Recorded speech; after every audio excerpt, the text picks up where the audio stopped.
Di Indonesia juga banyak orang yang masuk Islam justru malah jadi seorang yang alim, seorang yang ustadz begitu, seorang yang dimintai pendapatnya tentang Islam, seorang yang ceramah di mana-mana, padahal baru masuk Islam. Jangan kita sudah Islam sejak lahir.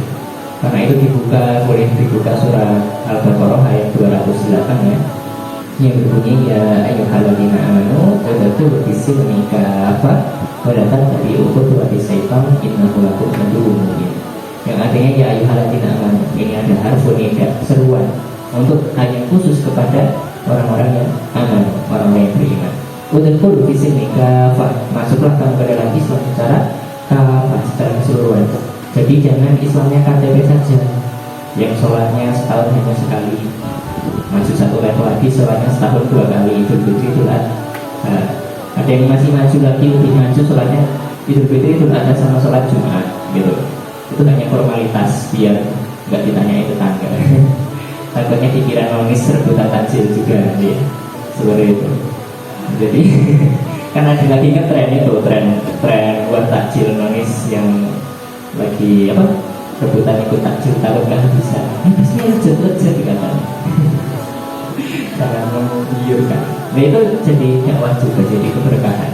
Boleh jadi awalnya ikut-ikutan takjil, ketemu orang-orang Islam, kok berakhlak, kok bersahaja. Boleh jadi pengen masuk Islam juga. Seperti itu. Jadi intinya kita dakwah nggak harus di mimbar, nggak harus di omong-omong ya, nggak harus ngomong-ngomong. Dakwah itu juga dari perilaku kita.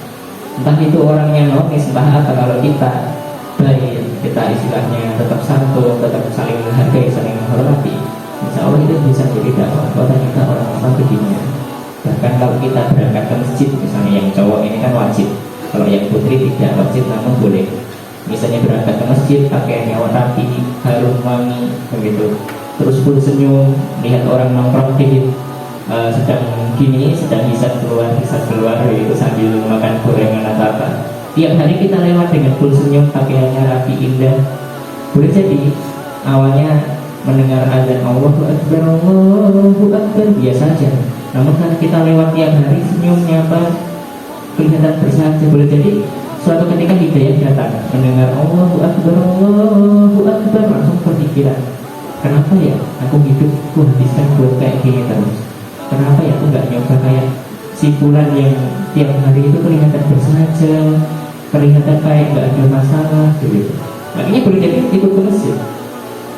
Bahkan kalau kita membuat orang mengikuti kebaikan apa yang kita sampaikan, boleh jadi itu menjadi pahala yang sangat luar biasa. Karena Nabi pernah bersabda, hadisnya agak panjang, Nabi Hurairah, anna Rasulullah sallallahu alaihi wasallam man da'a ila hudan. Yang artinya man da'a ila hudan itu barang siapa menyeru atau menunjuki pada hudan, pada petunjuk. Man da'a ila hudan kana lahu minal ajri mislu ujri man tabi'ahu. Maka ia akan mendapatkan pahala sebagaimana orang-orang yang mengikutinya. Bayangkan, kalau kita ajak-ajak pada kebaikan, terus ada yang ngikutin kita akan dapat pahala sebagaimana orang-orang yang mengikutinya. Bukankah itu hal yang keren? Misalnya di sini, yuk mumpung luang kayak gini daripada main kertu, emang ada yang mana? Gak ada ya. Ayo sholat dulu yuk gitu misalnya. Akhirnya ada yang ngikuti banyak sekelas misalnya. Yang ngajak-ngajak yang pertama tadi itu kayak dapat pahala sebagaimana orang yang mengikutinya. Namun kelanjutan hadisnya, layanku dari kami ujuri saya tanpa mengurangi pahala dari orang yang mengikutinya, wujud keadilan Allah. Bukankah itu hal yang sangat luar biasa? Harusnya kita pengen ajak-ajak kebaikan, entah di sosial media kita, jangan juga terus begitu. Jangan selfie terus ditusuk pipinya gitu ya, jangan. Nah, terus biar kelihatan mancung fotonya dari samping ya jangan begitu. Jangan sosmednya jangan kayak gitu aja. Intinya ajak-ajak lah, mungkin ada ayat apa lupa kelihatan menyentuh ya, share begitu. Intinya isinya sosmed kok diri kita semua, emang mau orang-orang lihat diri kita ya? Belum tentu mau ya. Meskipun nanti mau, boleh jadi menjurusnya ke hal yang nggak baik. Misalnya awalnya dibilang cantik, awalnya dibilang ini, akhirnya semakin rajin, semakin semangat, langsung ada yang komen lagi misalnya, Mbak, dibuka jilbabnya dong, penasaran kita. Akhirnya dibuka beneran. Pas dibuka nambah 100 subscriber atau 1000 follower gitu ya. Langsung semangat lagi buka-buka yang lain. Nah itu kan bahaya. Jangan ditiru, intinya jangan demikian. Ya, karena tadi kelanjutan hadisnya wa man da'a ila dhalalatin karena alaihi minal ismi mislu asami man tabi'ahu. Kalau kita ajak-ajak wa man da'a ila dhalalah itu kesesatan, kemaksiatan, dosa. Kalau kita ajak-ajak demikian itu juga sama. Wa man da'a ila dhalalatin karena alaihi minal ismi mislu asami man tabi'ahu. Kita akan ditimpakan dosa sebagaimana orang-orang yang mengikutinya pula. Misalnya kita pas posting-posting vulgar tadi banyak yang nambah follower, akhirnya teman-teman yang lain tertarik ikut posting vulgar juga. Akhirnya misalnya sekelas ini posting vulgar semua. Bayangkan yang ngajak-ajak pertama itu dosanya berapa banyak gitu. Jadi oleh karena itu kita sosmed itu ya, sosmed kita digunakanlah dengan bijak begitu. Apakah boleh selfie? Ya boleh, tapi ya maksudnya ya diperhatikan. Mungkin selfie-nya dikirimkan sesama perempuan sih nggak apa-apa. Kalau ada yang laki-laki itu kan bagaimana? Seperti itu. Nah, kalau cowok selfie ya kayaknya nggak masalah kalau cowok. Kalau cewek beda, karena cewek itu lebih istimewa. Perempuan ukti akhwat ini lebih diistimewakan oleh Allah. Teman-teman diberi pakaian hijab itu tujuannya apa? Tujuannya untuk memuliakan, teman-teman semua. Misalnya tahu nggak permen? Permen itu kalau bungkusnya udah kebuka gitu ya, boleh jadi permennya ditaruh di atas meja ini, ada semut ya makan yang gila-gilain permennya gitu. Ada lalat yang nyim-nyimin gitu ya permennya, beneran kayak gitu. Terus habis itu udah ditinggal gitu aja.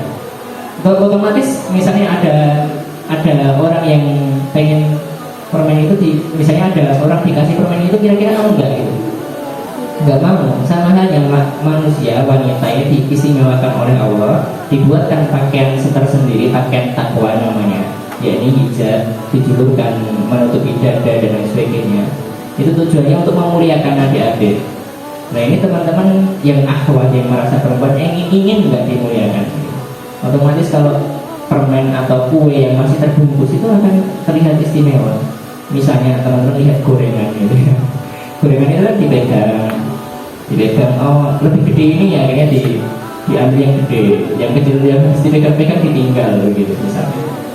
Kira-kira derajatnya lebih mulia kue bungkusan, permen bungkusan, atau misalnya gorengan tadi?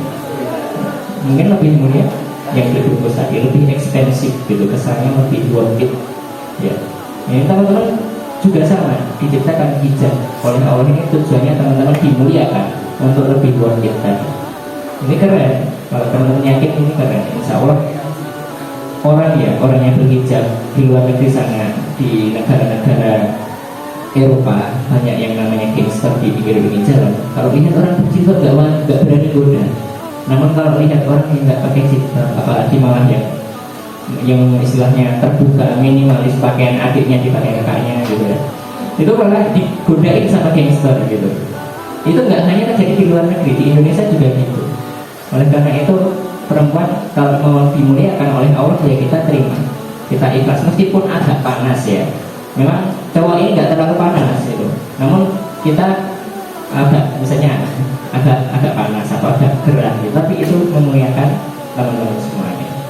Mungkin kalau yang cowok kena sinar itu langsung, nah ini kena semua. Kalau cewek kan enggak, wajah ada hijab gitu.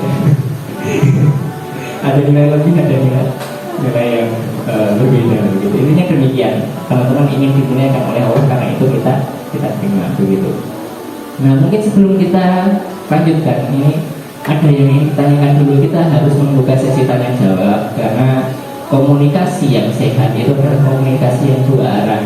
Enggak saya ngomong terus. Kalau saya ngomong terus itu nanti kita dapat dikatakan sulit ya, memaksa orang untuk mendengarkan apa yang kita bicarakan. Namun kalau kita membuka sesi tanya jawab atau forum diskusi, silakan boleh tanya. Tadi di warning oleh Pak Ustadz Siddiq ya, berarti katanya jam 11.15, masih berapa menit? 10 menit lagi. Oh 10 menit tuh, masih ada 10 menit bagi yang mau tanya, silakan. Loh iya, mikrofonnya ini boleh dinyalain ya. Ini saya sampai bawa sound sendiri loh. Soalnya jadwalnya padat, nanti sampai sore nggak istirahat ngomong terus.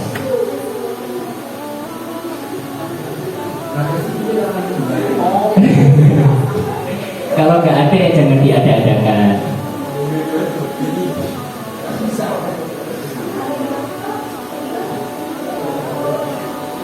nggak apa-apa, tapi kalau ada jangan malu-malu. Ini mungkin hanya tahun ini loh bisa ketemu saya, boleh jadi tahun depan saya sudah nggak ada kan ya, nggak lagi ada yang tahu.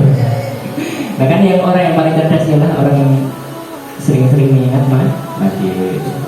Mumpung masih di sini loh, boleh tanya apapun boleh, nggak harus terkait materi, tentang apapun boleh, tentang puasa, tentang seharian, tentang kehidupan, tentang bisnis, apa ta'aruf tadi kan ta'arufnya baru nama, mungkin hilangkan lagi boleh.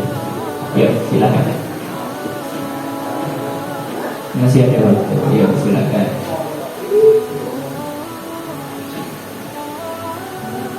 Tadi kan saya udah apresiasi loh, kelasnya bagus, responsif ya. Tinggal kalau dibalik gitu ya, mengarah pembicaraannya kalau dari peserta bagaimana, ini saya belum melihat. Monggo silakan.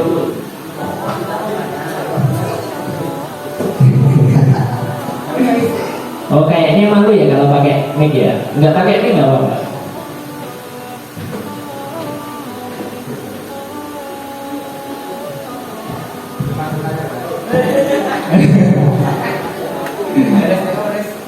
Kalau nggak ada kita lanjut materi. Lanjut aja. Oh iya, boleh. Iya. Dinyalain.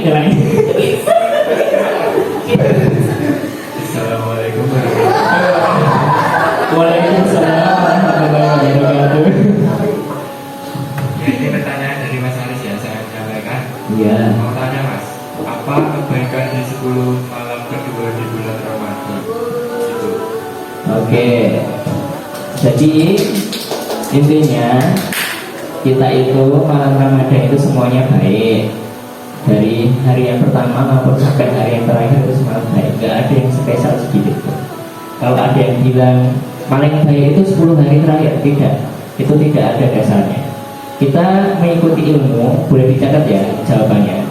Mengikuti suatu hal itu harus ada dasar dan ilmunya. Dalam Quran surat Al-Isra, yakni surat ke-17, ayatnya itu 36 yang berbunyi wala taqfu ma laisa laka bihi ilmun inna sam'a wal basara wal fu'ada kullu ulaika kana anhu mas'ul. Yang artinya wala taqfu ma laisa laka bihi ilmun. Jangan kau ikuti yang engkau belum tahu ilmunya. Karena dalam Islam itu ibadah tanpa ilmu itu dianggap tidak ada artinya begitu. Jadi ilmu dulu baru ibadah atau amalnya. Wala taqfu ma laisa laka bihi ilmun. Jangan kau ikuti apa-apa yang belum engkau tahu ilmunya. Inna sam'a itu pendengaran. Wal basar penglihatan, wal fu'ada itu hati kita menerima mengiyakan itu akan ula ikatan anhu mas'ul, akan dimintai pertanggung jawaban. Sama pendengaran, beramal demikian krungu dari siapa? Krungu itu bahasa Jawa ya. Dengar dari siapa gitu. Wal basar penglihatan, niru amalan-amalan demikian lihat dari siapa? Semuanya kan dimintai pertanggung jawaban. Wal fu'ada dan hati kita kok mengiyakan, kok mengikuti dengan mudahnya padahal belum tahu dasarnya. Nah itu ula dikatakan mas'ulah, akan dimintai pertanggung jawaban. Sedangkan Allah dan Nabi tidak pernah menganjurkan khusus malam keberapa itu adalah malam lebih mulia, tidak pernah. Dalam Al-Quran maupun hadis teman-teman cari di mana-mana belum ada satupun yang memerintahkan demikian. Jadi intinya setiap malam-malam itu adalah malam-malam yang mulia. Soalnya apa? Nanti misalnya yang dimuliakan, misalnya ada orang-orang yang berburu malam Lailatul Qadar, dinyatakan nanti malam Lailatul Qadar itu 10 hari terakhir. Boleh jadi manusia itu kebanyakan sifat manusia ya kita tahu sendiri, diri kita sendiri. Boleh jadi amalan dari hari pertama sampai hari pertengahan nggak ada semangatnya. Namun ketika 10 hari terakhir digaspol gitu. Boleh jadi sifat manusia demikian. Oleh karena itu agar manusia tidak demikian, Allah dan Nabi tidak pernah menyampaikan kekhususan di malam-malam di bulan Ramadan demikian. Bisa sudah menjawab kan? Sudah. Oke. Ada lagi?